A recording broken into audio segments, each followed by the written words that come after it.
அந்த அறிவிப்போல் அன்ப தருவாளே சின்ன அறிவிப்பும் இன்று சுடுவாளே நீயும்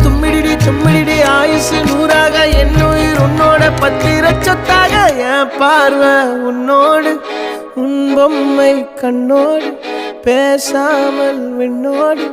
நாம் மிதந்து போவோம் காதாரா அடியானாலும் நான் தாங்க மாறோடு